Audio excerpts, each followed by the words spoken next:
एका नातेवाईकाच्या लग्न समारंभातून परत येत असताना पैठण संभाजीनगर रस्त्यावर हॉटेल दैवतच्या जवळ एका भरधाव वेगाने धावणाऱ्या बोलेरो चारचाकी वाहनाच्या जोरदार धडकेत आई आणि मुलाचा दुर्दैवी अंत झाला। 10 वर्षापूर्वी वडिलांचे छत्र हरवले आणि आज आईसह एकुलता एक मुलगा ही काळाने हिरावून घेतल्याची दुर्दैवी घटना रविवार सायंकाळी 6च्या दरम्यान घडली।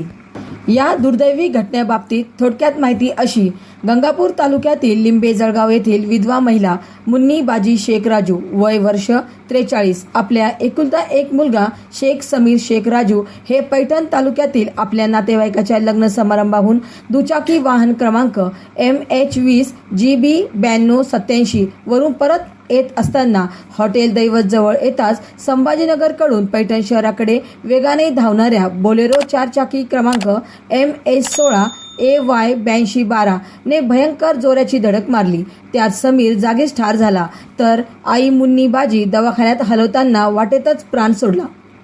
घटनेची माहिती कळताच पैठण पोलीस ठाण्याचे पोलीस निरीक्षक संजय देशमुख यांनी घटनास्थळी धाव घेतली आणि अपघातग्रस्तांना पुढील प्रक्रियेसाठी शासकीय रुग्णालयात हलविण्यात आले। Maharashtra vibe news Paithan.